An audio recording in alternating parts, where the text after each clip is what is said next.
Okay, this is my audience for my communication class 100, my informative speech assignment. My speech is about intermittent explosive disorder.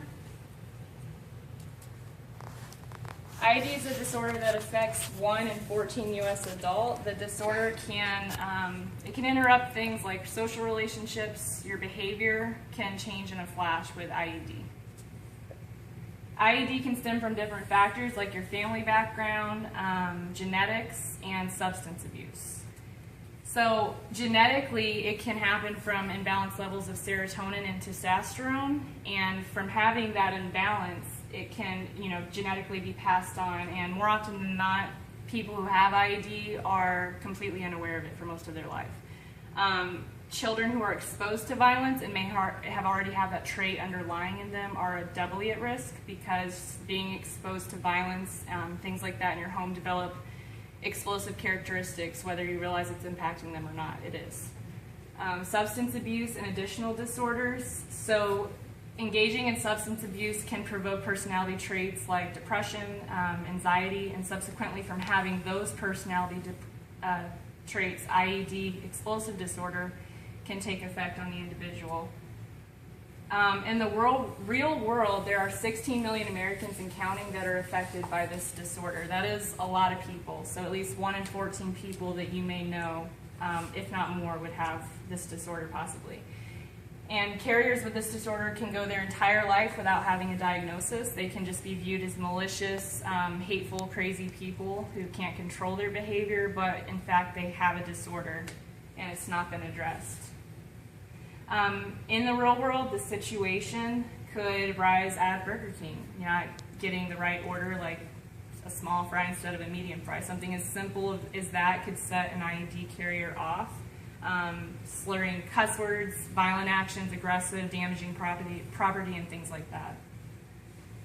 And examples of online activities, so you have virtual world IED and real world IED, which is face-to-face interactions that are uprising from this trait. And online, it could happen whether you're gaming with some friends, posting comments or blogs, or seeing those posts and responding to them irrationally.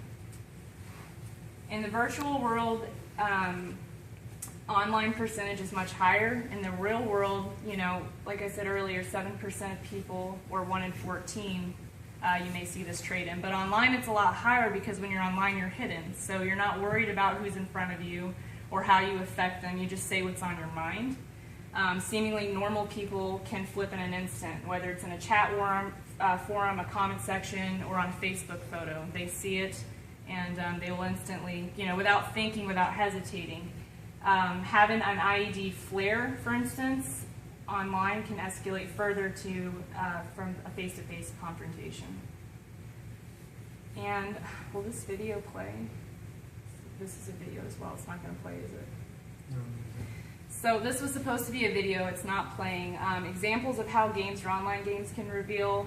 Basically, in the video, he's playing, and it's a completely, it's a shooter game, but it's low pace. It's not anything that's building him up, and I can't even tell that anything happened, but he out of nowhere picks the keyboard up, smacks his face, throws it, says cuss words. This would be just something very simple to bring a rise out of somebody who has the trait within them.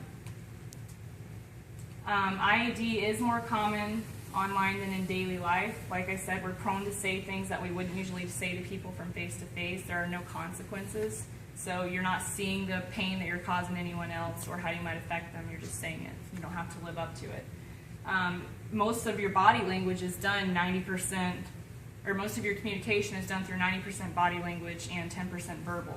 So when you're online and you can't express your body language to somebody, you feel the need to heighten it in your use of words, whether it's text. Text is worse than doing it through speech, because in text you're literally limited to just text. Whereas in speech, at least you have your tone, so you're hitting 2 sensory points rather than just one, being sight, and 2 being sight, and your hearing sensory. But if you're in person, you have all 5 sensories before you, so you're going to be affected a lot more. Maybe in person having that contact, so you don't have the need to be as vulgar in person as you would through text, because you're really trying to make it clear you know, that something's upsetting you. So you have to go over the top in your text to make that point.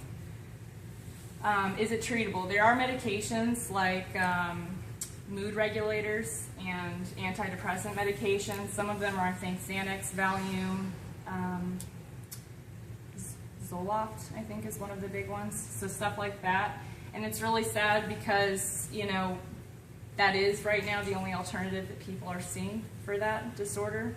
When just being educated about it early on, like for instance not biting in front of your kids, could prevent that trait from onsetting in them, and just setting a positive way and educating yourself on how to communicate with people could help you manage it. So it is manageable, and families who do realize the impact of the behavior can catch it early on and try to instill good characteristics in their children. And those are my works cited, and that is my informative speech presentation.